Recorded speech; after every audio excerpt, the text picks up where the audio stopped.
Aladdin, a Tale from the Middle East.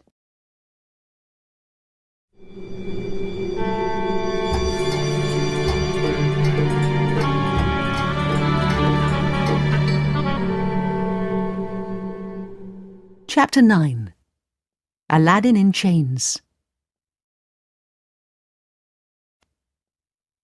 The next morning, the Sultan looked out of his bedroom window. He did this every morning because he liked to look at his daughter's wonderful palace. But this morning, the wonderful palace wasn't there. The Sultan rubbed his eyes and looked again, but there was just an empty space. He began to cry. Where was the palace? Where was his beautiful daughter?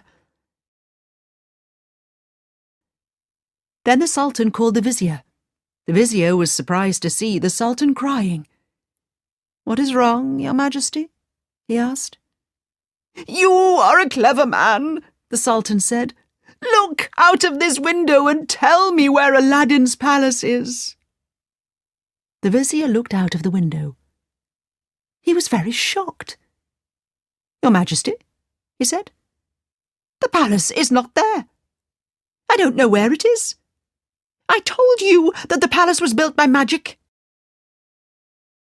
"Oh, why didn't I believe you?" cried the Sultan. "Where is my beautiful daughter? Where is that terrible Aladdin?" "He's hunting in the forest with his friends, Your Majesty," the vizier replied. "Bring him to me," the Sultan shouted. Aladdin was hunting rabbits in the forest when he suddenly saw a large group of the Sultan's soldiers. They ran up to him and took hold of his arms. "I'm sorry, sir," said one of the soldiers, "but the Sultan has ordered us to arrest you and take you to his palace. We must do as he says." "But why?" asked Aladdin. "Tell me what is wrong." "I don't know, sir," replied the soldier. The soldiers put chains around Aladdin's hands and feet, and they took him to the Sultan's palace. The people of the town were standing outside the gates. The Sultan went out to speak to the people. "My soldiers will kill Aladdin at noon today," the Sultan shouted. But the people of the town didn't understand. They didn't want the Sultan's soldiers to kill Aladdin. They liked Aladdin more than they liked the Sultan. "Don't kill Aladdin," shouted one man, "or we will attack your palace." The Sultan turned to the vizier. "What do you think about that?" he asked. "The people of the town are very angry, Your Majesty," said the vizier. "Don't kill Aladdin." The Sultan was furious, but he knew the vizier was right. "Tell the gods to let Aladdin go free," he said. Aladdin went to see the Sultan straight away. "Thank you for letting me go free, Your Majesty," he said. "But please tell me what is wrong." "Look," cried the Sultan. "Come and look out of my window." Aladdin looked out of the window. His palace wasn't there. "Where is your palace? And where is the princess?" the angry Sultan asked. I don't know, Your Majesty. I wasn't here yesterday," Aladdin replied. He was very confused. "Go and find my daughter," shouted the Sultan. "If you do not bring her back in 40 days, I will kill you." Aladdin missed his wife and was very afraid for her. But he didn't know how to find the princess. He couldn't find the magic lamp. He couldn't ask the genie of the lamp for help. So Aladdin set off across the desert, but he did not know where to look. One evening he came to a river. He was tired and thirsty, so he knelt down by the river and drank. Then he washed his dirty hands.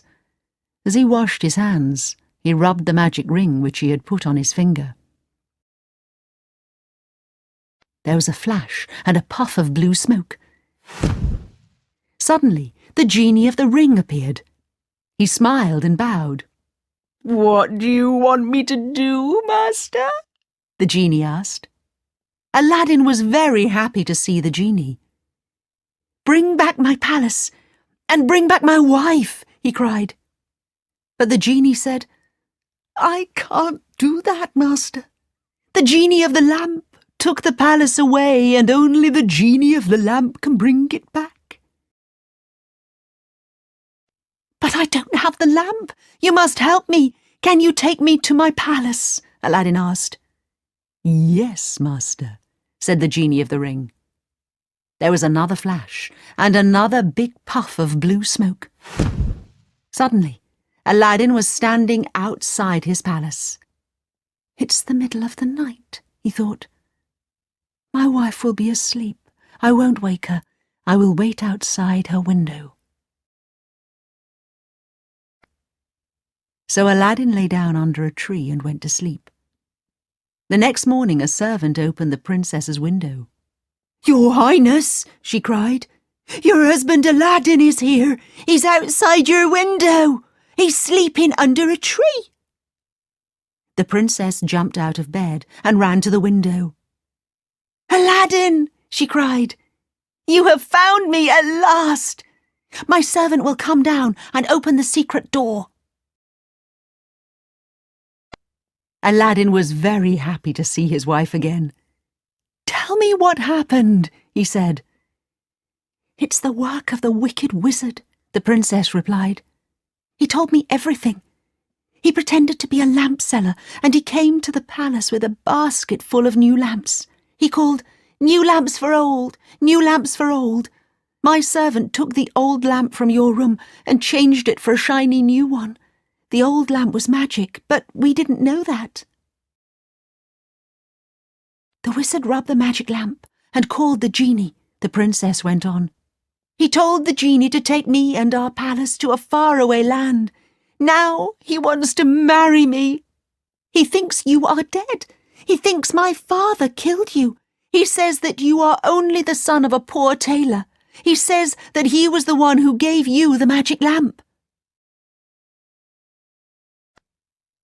"But I don't believe him, Aladdin," she said.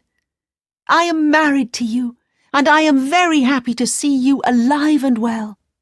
"Where is the lamp now?" asked Aladdin. "The wizard keeps it in his coat all the time," the princess replied. Aladdin smiled. "Listen to me," he said. "I have got a plan.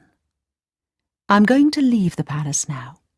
When I come back, I will be in different clothes. Tell your servant to open the door. I will make that wicked wizard go away, and we will all be happy again."